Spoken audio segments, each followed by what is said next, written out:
السلام عليكم ورحمة الله وبركاته. ازيك يا اخواتي، عاملين ايه؟ النهاردة جايب لك مفاجأة، اللي هو نسخة تليجرام ايفون بخطوط اعدادات. حاجة جامدة الصراحة، زي ما نزلت في المنتدى. المهم متنساش الاشتراك وتفعل زر الجرس عشان يوصلك كل جديد. والنسخة هتبقى بالشكل ده، او هيظهر اللي هو بتاع ده، اللي هو الواجهة بتاعتها عادي. بس اهم حاجة يكون عندك تليجرام من متجر بلاي عشان يوصلك الكود، عشان ممكن ساعات النسخ اللي هو بتاعت الفيسبوك أو تليجرام أو الانستجرام تبقى ساعات متوصلكش الكود، فانت يكون محمل البرنامج الأساسي بتاعه عشان يديك الكود.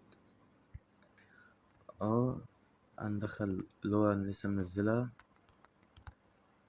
ندخل الرقم بتاعنا. حتى لو لاحظت أصلا أنا عامل وضع طيران.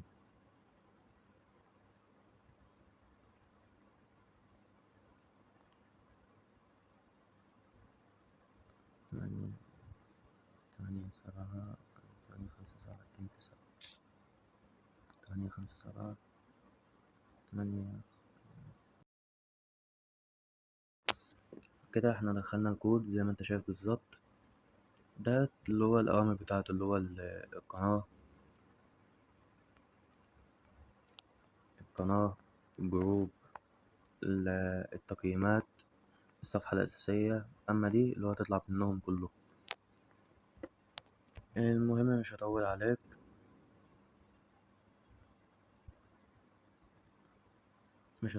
المهم تعال نشوف اهو.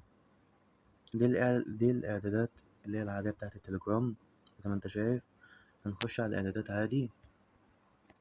أو في حاجة اسمها عندك ايه، ام دي جرام ستينجز. هنروح على جراندل، اللي عايز تظهر اللي هو الخلفية من ورا، عايز تختار رقم ويظهر اللي هو اليوزر نيم. دي بقى الخطوط. ودي لو انت عايز تفعل الخط اللي انت مفعله على الجهاز، فانت هتعمل على الامر ده. لو عايز تفعله اللي هو خطوط الايفون، فيبقى بالمنظر ده. بس كده. بس انا عشان انا عامل يعني خط كده يعني.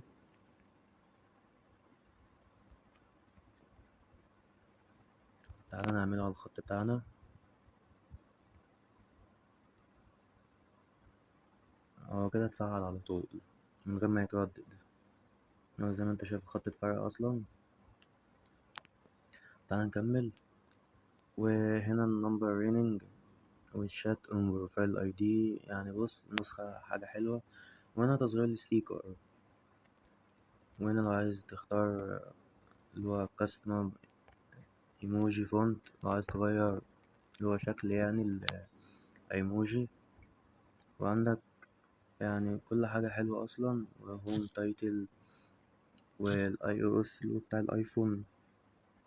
ممكن تعمل سيرش، اللي هو تفعل اللي هو السيرش. ودي اذر مودز، اللي هو الاعدادات الاخرى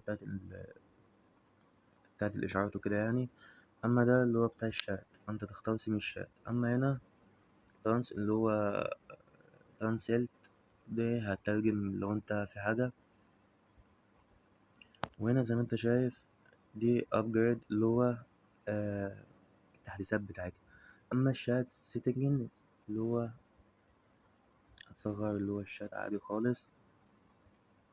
وتفعل دي اللي هو لو عايز تبعت رسائل بسرعة. انا عن نفسي انا بعمل 3 لينس على طول. اما الشات فولدرز، فدي اللي هو الملفات او الصور اللي عندك عايز تمسحها.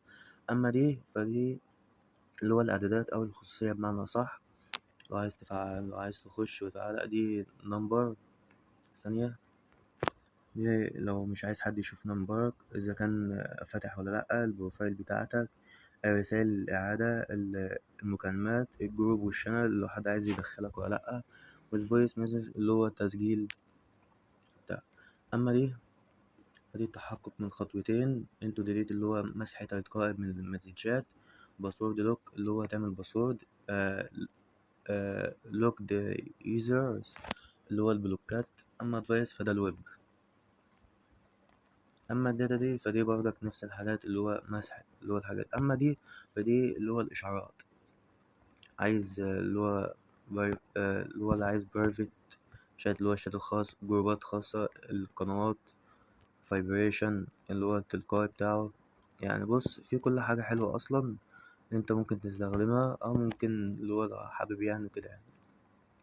بس كده يا برو. أما الشات استنى، فيبقى بالمنظر ده أهو، هيبقى بالمنظر ده، فاهمني؟ اللي هو الشات عادي أهو، ده الشات عادي خالص أصلا أهو.